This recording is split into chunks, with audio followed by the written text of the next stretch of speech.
जिनकी लंबोसेक्टल स्पाइन की हमारे पास एमआरआई आई है। जब भी आपने एक एमआरआई देखना है तो आपने सबसे पहले देखना है कि आपकी जो डिस्क है या जो आपकी स्पाइन है उसकी अलाइनमेंट कैसी है। अलाइनमेंट को आपने फोकस करना है। अगर इस पेशेंट की अलाइनमेंट देखी जाए तो यहाँ पे स्पाइन स्ट्रेटनिंग हमें मिल रही है। नॉर्मली हमारे पास स्पाइन ये देखें ऐसी होती है, यूं कर्व आती है, यहाँ पे हमें कर्व मिलती है क्योंकि लंबर में इशू है। लंबर की वजह से थोरेसिक की भी स्ट्रेटनिंग हुई हुई है।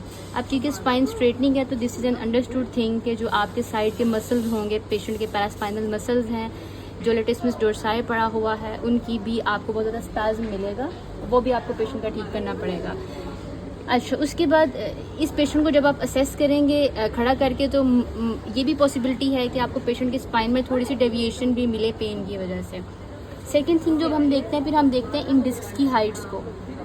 ठीक है, अब देखा जाए तो डिजनरेटिव चेंजेस मुझे लग रहा है कि इस पेशेंट में आए हुए हैं क्योंकि इसकी डिस्क की हाइट्स अगर आप देखें तो ये बिल्कुल थोड़ा लग रहा है जैसे थोड़े से मार्जिन से लूज़ हुआ हुआ है, लेकिन ये नेचुरल प्रोसेस होता है, ये कोई डिजीज़ नहीं होती। ठीक है, लेकिन अगर आप नीचे आ जाएं L4 L5 के लेवल पे आ जाएं, L3 L4 L5 के लेवल पे आ जाएं तो आप ये देखें, एक तो यहाँ पे आपको डिस्क स्क्वीज़ हुई भी नज़र आ रही है, प्लस आपको थोड़ी सी लग रहा है जैसे यहाँ पे डिस्क प्रेशर दे रही है, बल्ज बना रही है, तो ये होता है बल्ज होता है। ठीक है, उसके बाद देखें ये थोड़ा सा ज़्यादा है, इसका मतलब है कि ये हर्निएशन में जा चुका है और ये पॉसिबिलिटी है कि अगर आप पेशेंट की क्लिनिकल असेसमेंट करें तो पेशेंट नमनेस के सिम्टम्स दे आपको, उसका SLR आपको पॉजिटिव मिलेगा, पेशेंट कहेगा जी मेरी टांग में नमनेस आ रही है। उसके बाद जब हम ये डिस्क देखें, इसमें डिजनरेटिव चेंजेस भी काफ़ी ज़्यादा आए हुए हैं, बल्ज भी आ रहा है और डिस्क की हाइट में काफ़ी डिफरेंस आया हुआ है। ठीक है, अब ये तीन चीज़ें हैं जहाँ पे पेशेंट का इशू आ रहा है और जब यहाँ पे इशू आता है तो पेशेंट क्या कहता है, जी मेरी दर्द कमर से निकल के टांग में जा रही है, पैर में जा रही है, मेरा पैर सुन्न होता है,